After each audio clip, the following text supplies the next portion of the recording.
नमस्कार, मंडी.com में आपका स्वागत है। मैं हूं भुवन भास्कर, हाजिर हूं लेकर एक बार फिर मंडी.com। अब से कुछ ही दिनों पहले वित्त मंत्री निर्मला सीतारमण ने कृषि और खेती बाड़ी से जुड़ी कई महत्वपूर्ण घोषणाएं की। ये घोषणाएं दरअसल प्रधानमंत्री नरेंद्र मोदी के किए गए 20 लाख करोड़ रुपए के आर्थिक पैकेज का एक हिस्सा था, जो उन्होंने खास तौर पर कृषि क्षेत्र के लिए घोषित की। इन घोषणाओं में करीब 11 बिंदु थे, जिनमें से कि शुरुआती 8 बिंदु जो थे वो दरअसल किसी न किसी तौर पे आर्थिक मदद देने के लिए किसानों को और कृषि क्षेत्र के लिए बताए गए थे।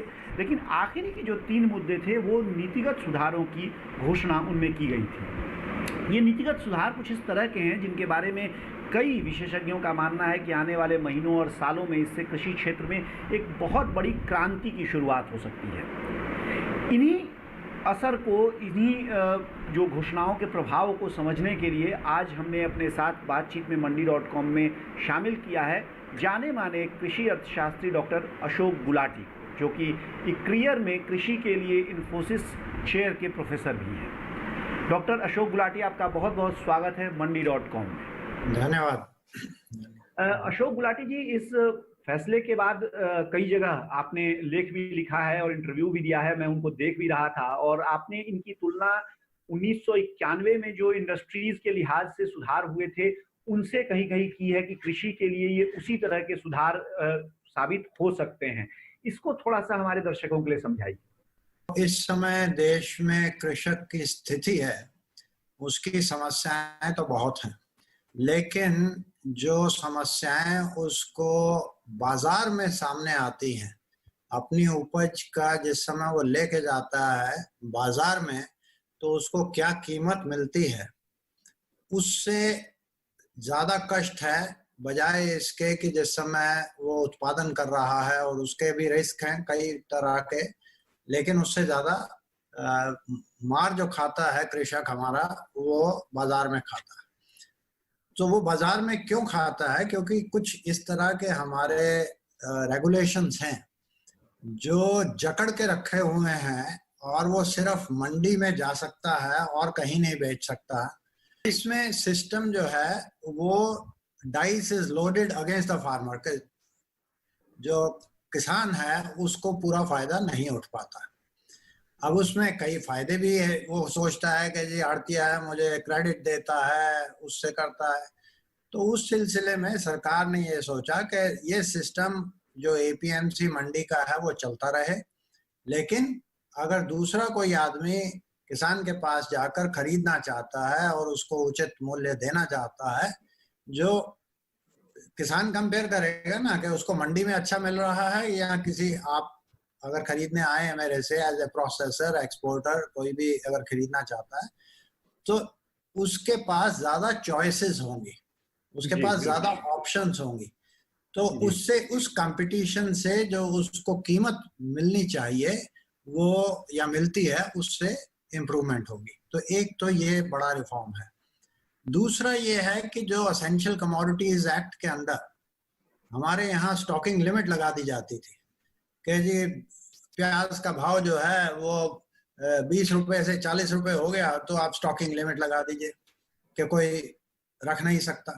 अरे भाई, प्याज की उपज आएगी, जिस समय उसकी कटाई होगी उसके 4 महीने, 5 महीने, 6 महीने तक आपको खाना है, तो किसी ना किसी को तो स्टोर करना पड़ेगा ना। तो अगर आप स्टोरेज फैसिलिटीज नहीं क्रिएट करेंगे तो होता क्या है कि जब वो प्याज लेके आता है तो वो प्राइस एकदम नीचे गिर जाता है, क्योंकि स्टोरेज फैसिलिटीज नहीं है। तो और लीन सीजन में होता क्या है कि स्टॉक कम है और नई क्रॉप आने में अभी 2 महीने हैं, और उस समय कंज्यूमर के लिए, उपभोक्ता के लिए कीमत बढ़ जाती है।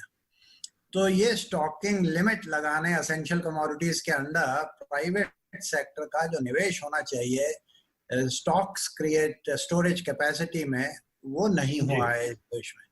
तो ये जो असेंशियल कमोडिटीज में अमेंडमेंट की बात की गई है कि असेंशियल कमोडिटीज एक्ट या स्टॉकिंग लिमिट्स तभी लगाई जाएंगी जब कोई नेचुरल कैलामिटी हो या वार हो या फैमिन हो, एक्सट्रीम कंडीशंस, वो ठीक है। लेकिन अगर कीमत आज लसन गांव में जो प्याज की कीमत चल रही है 6 रुपए किलो चल रही है, अब 6 से 12 हो जाए तो आप कहेंगे स्टॉकिंग लिमिट लगा दे, तो ये तो किसान के साथ अन्याय है, जी ठीक है कि नहीं? जी तो जी। मैं सोचता हूँ ये जो असेंशियल कमोडिटीज एक्ट का अमेंडमेंट है, उससे भी किसानों को फायदा मिलेगा। ये एसेंशियल कमोडिटीज एक्ट 1955 की बात आपने कही है, और भी कुछ मुद्दे हैं जो इसमें हम लोग समझेंगे, लेकिन फिलहाल एक वक्त हो गया है छोटे से ब्रेक का। ब्रेक से लौटने के बाद और दूसरे क्या कौन सी महत्वपूर्ण घोषणाएं हैं जिनसे कि आने वाले समय में बहुत कुछ कृषि में बदलने जा रहा है, इसको भी आपसे समझेंगे। बने रहिए हमारे साथ, देखते रहिए मंडी डॉट।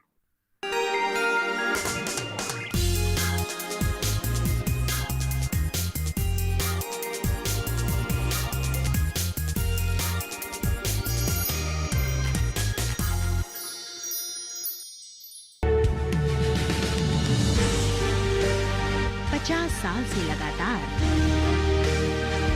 कृषि दर्शन है आपके साथ। खेती की नई तकनीकों से लेकर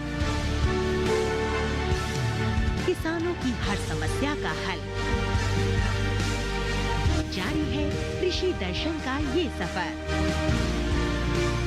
किसान चैनल के साथ सोमवार से शुक्रवार शाम 5:30 पर।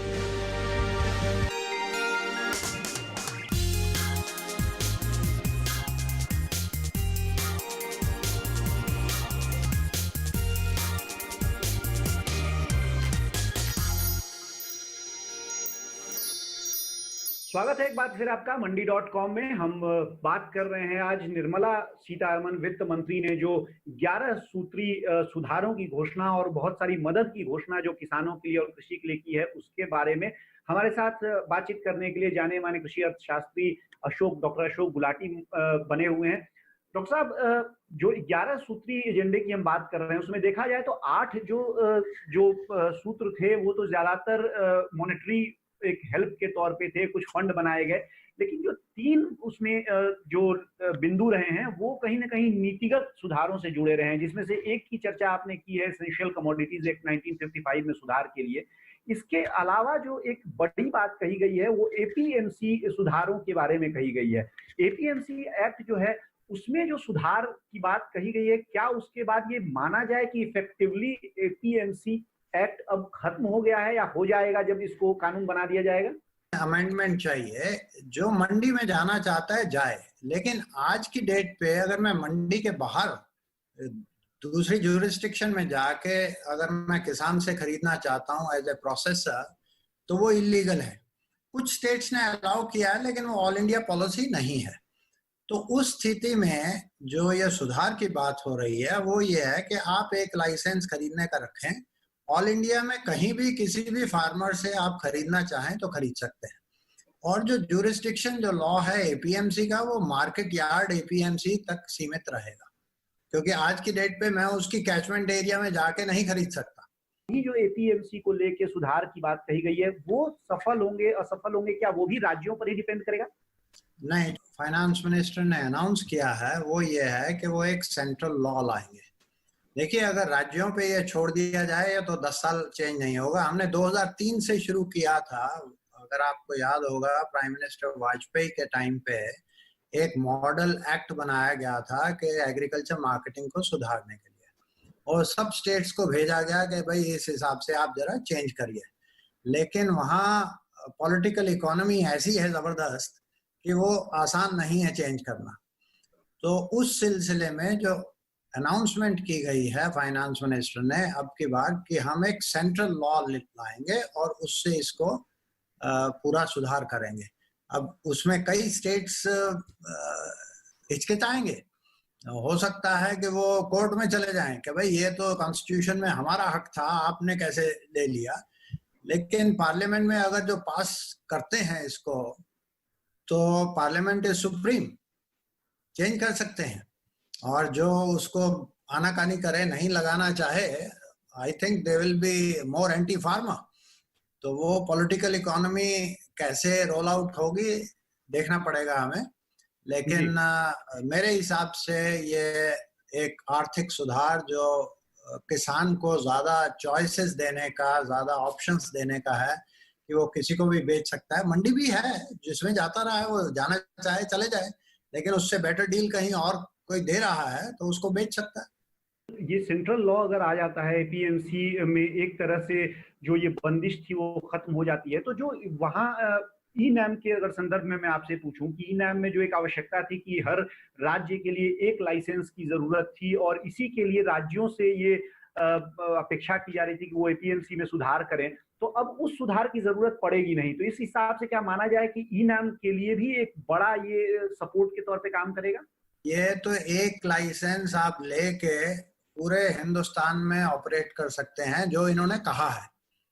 जैसे राशन कार्ड के लिए कहा कि 1 नेशन 1 राशन कार्ड, तो उस तरह से आप एक बार लाइसेंस ले लीजिए खरीदने का as a processor, exporter, organise retailer, तो वो हिंदुस्तान के किसी भी फार्मर से आप खरीद सकते हैं। तो ये तो ई नैम से भी बहुत बड़ा स्टेप है। और उसमें देखिए इंटर स्टेट सेल्स में या ई नैम क्यों नहीं सक्सेसफुल हुआ अभी तक, हालांकि सरकार तो अपना आंकड़े देती है, इतना बिक गया ये, वो तो एफसीआई की सेल भी उसी में डाल देती है, वो बात दूसरी है। लेकिन जो आप ई कॉमर्स से जब चीज खरीदते हैं, Amazon.com से जब आप खरीदते हैं, तो आप क्या करते हैं, आप उसकी स्पेसिफिकेशन देखते हैं कमोडिटी की और ऑर्डर दे देते हैं। वो कहाँ से आ रहा है आपको पता भी नहीं चलता। लेकिन अगर जब आपके पास चीज आती है, अगर वो स्पेसिफिकेशन नहीं है, तो आपको राइट होता है वापस करने का जी। उससे ट्रस्ट बनता है। ठीक है जी। डॉक्टर गुलाटी, एक चीज और मैं समझना चाहूंगा, जो एसेंशियल कमोडिटीज एक्ट 1955 के सुधार की हम बात कर रहे हैं, स्टॉक लिमिट के कारण आपने बार बार कहा है कि निजी क्षेत्र को एक तरह से प्रोत्साहन नहीं मिलता था, उल्टा कहें कि वो हतोत्साहित होता था कोई स्टोरेज बनाने के लिए। लेकिन साथ ही हमने देखा है कि पिछले कुछ सालों में WDRA के जो अप्रूव्ड वेयरहाउस हैं और कुल मिला के जो WSPs हैं, जो वेयरहाउसिंग सर्विस प्रोवाइडर कंपनीज हैं, उनमें एक इजाफा हुआ है। कई सारे कॉर्पोरेट्स हैं जो इस फील्ड में आए हैं। तो क्या माना जाए एग्जैक्टली ये न होने से या होने से क्या ये जो चल रहा है, जिस तरह से WSPs में और जिस तरह वेयरहाउसिंग में ग्रोथ आ रहा है, वो ग्रोथ बढ़ेगी या कुछ ऐसा था जो नहीं था वो अब आ जाएगा? ये सब मॉडर्नाइजेशन चाहिए और उसके लिए इन्वेस्टमेंट चाहिए। और वो क्यों नहीं करता? मैं 50,000 टन का साइलो बनाना चाहता हूं, लेकिन अगर कल सरकार कह दे कि 50,000 टन तो बहुत दूर, आप 500 क्विंटल से ज्यादा नहीं रख सकते, स्टॉकिंग लिमिट लगा दे, तो मेरी इन्वेस्टमेंट का क्या होगा? मैं इन्वेस्टमेंट एक दिन के लिए या एक साल के लिए नहीं कर रहा हूं, तो 30 साल का होराइजन लेके चल रहा हूं। ठीक है कि नहीं? तो वो इन्वेस्टमेंट्स नहीं आ पाती हिंदुस्तान में, छुटकर फुटकर इधर उधर हो जाती हैं। उससे इन्वेस्टमेंट ना होने से वेस्टेजेस बहुत है। तो दो चीजें हो गई, एसेंशियल कमोडिटीज एक्ट और एपीएमसी रिफॉर्म। एक तीसरा मुद्दा और था। जी जी, इसी तीसरे मुद्दे की हम बात करेंगे, लेकिन फिलहाल वक्त है एक छोटे से ब्रेक का। ब्रेक से लौटने के बाद कौन सा तीसरा मुद्दा है जो एक बड़ा एक चेंज, एक बड़ा बदलाव कृषि के क्षेत्र में ला सकता है, डॉक्टर गुलाटी से पूछेंगे हम। फिलहाल लौटेंगे हम एक छोटे से ब्रेक से। बने रहिए हमारे साथ, देखते रहिए मंडी.com।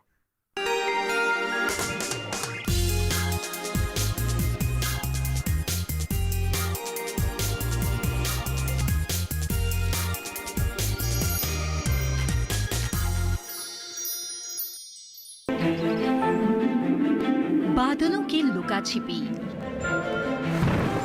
बारिश का हाल, बर्फ की चादर, बदलता रुख हवाओं का, और मौसम के लिहाज से कैसे करें खेती, और भी बहुत कुछ। मौसम खबर लाइव रोजाना सुबह 8:30 पर, शाम 5 बजे और 7:30 पर।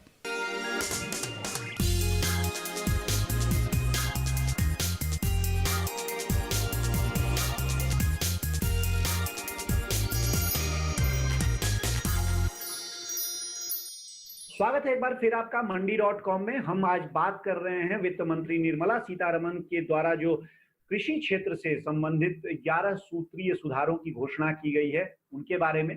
जैसा कि हम पहले बात कर रहे थे कि 11 सूत्रीय घोषणाओं में 8 घोषणाएं जो हैं वो कहीं ना कहीं किसानों को सीधे तौर पे आर्थिक मदद देने के लिए फंड से रिलेटेड हैं, लेकिन 3 घोषणाएं इसमें ऐसी थी जिन्हें हमें लगा कि आपके लिए किसी विशेषज्ञ से समझने की जरूरत है, क्योंकि वो सीधे तौर पे पैसे के रूप में आपके पास नहीं आएंगी, लेकिन उनका एक बहुत बड़ा एक असर आने वाले दिनों में, आने वाले महीनों और सालों में देखने को मिल सकता है आप पर, आपकी खेती पर और आपके कहा जाए कि आपकी आमदनी पर। तो इसी के लिए हमने आज स्टूडियो में और अपने साथ बुलाया है डॉक्टर अशोक गुलाटी को, जो जाने माने कृषि विशेषज्ञ हैं और एक करियर में कृषि के लिए जो इन्फोसिस चेयर है उसमें प्रोफेसर हैं। डॉक्टर गुलाटी, जो ब्रेक पे जाने से पहले हमने जो बात की, आप जैसा कि बता रहे थे कि 2 एसेंशियल कमोडिटीज एक्ट 1955 और एपीएमसी में सुधारों की बात हमने की। तीसरा कौन सा महत्वपूर्ण वो बिंदु है जो आप देख रहे हैं कि इनमें घोषणा की और दूरगामी परिणाम होने वाला है? जो तीसरा मुद्दा लीगल फ्रेमवर्क का कहा गया है, उन्होंने उसको नाम नहीं लगाया कि यह कॉन्ट्रैक्ट फार्मिंग है, लेकिन वो बेसिकली कॉन्ट्रैक्ट फार्मिंग ही है। उसमें जो फाइनेंस मिनिस्टर ने कहा कि हम ऐसा लीगल फ्रेमवर्क बनाएंगे जिसमें जो खरीदार है वो किसान को जिस समय बुवाई हो रही है उस समय उससे एश्योर कर सकता है कि भाई अगर प्याज जो है आप अगर उगाएंगे तो 4 महीने के बाद मैं आपका प्याज जो है इस भाव से ले लूंगा, या आप गेहूं लगाएंगे तो इस क्वालिटी के गेहूं मैं इस भाव पे आपके 4 महीने के बाद ले लूंगा। तो एश्योर्ड प्राइस एडवांस, तो उससे क्या है, जो मार्केट रिस्क वो थोड़ा कवर होता है। इस समय हमारे किसान करते क्या है, किसान भाई, पिछले साल बड़ा अच्छा कीमत था, और प्याज का ही एग्जांपल ले लीजिए, पिछले साल 25 रुपए 30 रुपए 40 रुपए तक गया ऊपर, तो मजे लग गए किसानों के। तो इस बार सारे किसान लग गए कि प्याज ही उगाना। और इस समय प्याज का भाव क्या है, जो पिछले साल गया 40 रुपए 50 रुपए इवन 60 रुपए तक भी कुछ दिन गया था, इस समय 6 रुपए किलो बिक रहा। लसन गांव में आज का प्राइस 6 रुपए किलो चल रहा। तो ये समस्या इसलिए होती है क्योंकि किसान जिस समय बुवाई करता है तो उसको ये नहीं पता कि 4 महीने के बाद क्या प्राइस मिलेगा, वो पिछला देखता है। तो इसको हम अपने अर्थशास्त्र में कहते हैं कॉबवेब प्रॉब्लम के, जाला जिस तरह से मकड़ी का होता है उस तरह से ये घूमता है पिछले उस हिसाब से, और उसमें फंस जाता है। तो ये उसकी कुछ भरपाई करेगा कि किसान बजाय पिछले साल के प्राइस देखने के वो 4 महीने आगे का प्राइस देखे कि क्या मिल सकता है और उस हिसाब से बुवाई करे। तो ये डिमांड सप्लाई का ग्लट और बस्ट कहते हैं, बूम एंड बस्ट, ये जो साइकिल है इसको तोड़ा जा सकता है, तो उससे भी किसानों को फायदा हो। जी, तो क्या माना जाए कि जो मोदी सरकार का पहला कार्यकाल था उसी समय से एक बात चल रही थी कि कॉन्ट्रैक्ट फार्मिंग पर एक मॉडल लॉ आने वाला है, जो अभी तक आया नहीं था। तो माना जाए कि ये जो घोषणा है ये उसी मॉडल लॉ की भूमिका है और इसी के रूप में वो मॉडल लॉ आएगा? देखिए, मैं तो कहता हूँ अगर मोदी 1.0 में पहले साल ही ये कर देते तो इस समय इनका सबका जो फल था उनको मिलता। इस समय किसान की वो जो डबलिंग ऑफ फार्मर इनकम की बात की जाती है वो कुछ रियलिटी के पास आती। Better late than never. तो मैं बधाई देता हूँ सरकार को कि कम से कम सोचा इन्होंने। इस समय क्राइसिस का समय है और उसके साथ अगर ये चेंजेस कर सकते हैं तो इससे किसान को कुछ फायदा हो जाएगा। लेकिन ये अभी ये कि कल फायदा हो जाए या 3 महीने के बाद हो जाए ऐसा नहीं होगा, ये समय लगेगा इसमें। अगर सीधा अभी 2 महीने में 3 महीने में फायदा पहुंचाना है तो किसान की जेब में कुछ पैसा डाल दो, उसको काफी नुकसान हुआ है। तो पीएम किसान जैसे 6,000 रुपए उसमें आपने इस बजट में रखे हुए थे, तो 6,000 की जगह 10,000 कर दो तो उसका कुछ फायदा हो जाए। जो हम लोगों ने बात की, 3 घोषणाएं हुई हैं जिनका कि एक दूरगामी परिणाम हम देख रहे हैं कि अच्छा हो सकता है। इसमें जो एफपीओ का स्ट्रक्चर है उससे कितनी मदद मिल सकती है, क्योंकि एफपीओ को भी जो सरकार का जो एफपीओ को लेकर रुख रहा है वो बहुत सकारात्मक रहा है। और अभी प्रधानमंत्री ने अपने 10,000 एफपीओ बनाने का एक शुरुआत भी की है, औपचारिक तौर पे 5 साल में बनाने जा रहे हैं। कितना एक दूसरे को सपोर्ट करेंगे ये दोनों सिस्टम? नहीं, ये बहुत अच्छा क्वेश्चन आपने किया, क्योंकि जो बड़ा बायर है, बड़ी बड़ी कंपनीज, प्रोसेसर्स हैं, एक्सपोर्टर्स हैं, वो हर फार्मर के पास जाके उसके साथ एक फार्मर से कॉन्ट्रैक्ट नहीं करना चाहती। वो फार्मर प्रोड्यूसर ऑर्गेनाइजेशन जहां 1000 फार्मर इकट्ठा हो जाए, 500 फार्मर इकट्ठा हो जाए और इस तरह की क्वालिटी चाहिए, इस समय चाहिए, ये प्राइस देंगे, तो फार्मर प्रोड्यूसर ऑर्गेनाइजेशन का एक बड़ा अहम रोल है इसमें, और उनकी बार्गेनिंग पावर भी उसी से होगी जब इकट्ठे होंगे। अगर एक एक फार्मर के साथ वो सिस्टम नहीं चल पाएगा, तो उस हिसाब से जो 10,000 FPOs की अनाउंसमेंट पिछले बजट में की गई थी, वो इसी रास्ते में एक अच्छा संबल बन सकती है किसानों के लिए।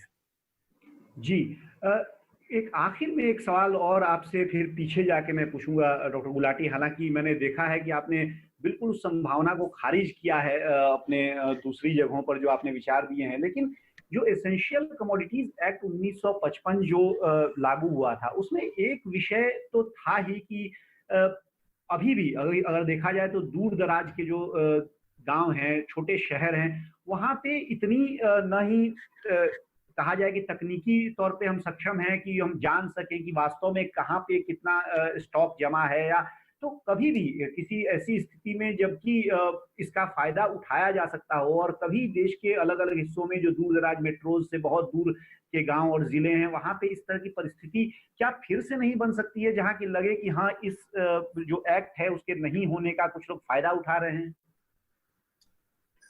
एक्ट नहीं होने का फायदा उठा रहे हैं, क्या कर सकते हैं मुझे बताइए। कोई ये है, ये जो स्पेकुलेशन है जी, स्पेकुलेशन है, होर्डिंग है। ये देश फैमिन कंडीशन 1955 की में नहीं है, 1943 में नहीं है, 65 में नहीं है, ठीक है। और अगर आपको लगता है कोई लोग इकट्ठे होके और प्राइस को ऊपर बढ़ा रहे हैं, तो उसके लिए कंपटीशन कमीशन ऑफ इंडिया है कि भाई यहाँ पे आपकी होर्डिंग हो रही है और ये जान के इसको प्राइस को आगे बढ़ा रहे हैं, तो उनको उसके हिसाब से उनको सजा मिल सकती है। वो किसी भी अगर 2 प्लेयर मिल जाते हैं और करना चाहते हैं इकोनॉमी को रैंसम पे, तो उसके लिए CCI अप्लाई कीजिए, कंपटीशन कमीशन ऑफ इंडिया में वो कर सकता है उसके ऊपर कार्रवाई। जी, आपका बहुत बहुत धन्यवाद डॉक्टर गुलाटी, हमारे साथ कार्यक्रम में आज शामिल होने के लिए और हमारे दर्शकों के साथ ये सारी बातें साझा करने के लिए, उनको समझाने के लिए बहुत बहुत धन्यवाद। थैंक यू, धन्यवाद। तो ये थे डॉक्टर अशोक गुलाटी, जाने माने कृषि विशेषज्ञ, जो आज मंडी.com में हमारे साथ समझा रहे थे हमें कि जो हाल में घोषणाएं वित्त मंत्री ने की हैं कृषि क्षेत्र को लेकर, उनका आने वाले दिनों में, आने वाले महीनों और सालों में किस तरह का असर कृषि क्षेत्र पर देखने को मिल सकता है, किस तरह का असर कुल मिला के जो इकोसिस्टम जिसको हम कहते हैं खेती बाड़ी का देश का, उस पर पड़ सकता है। फिलहाल अब मंडी.com से मुझे दीजिए इजाजत, लेकिन बने रहिए हमारे साथ, देखते रहिए डीडी। आपकी राय हमारे लिए बहुत महत्वपूर्ण है। आप हमारे टोल फ्री नंबर पर कॉल कर सकते हैं और अपनी राय दे सकते हैं। साथ ही आप ईमेल के जरिए भी हमें अपनी राय दे सकते हैं। हमारा ईमेल पता है ncdexmandi@gmail.com।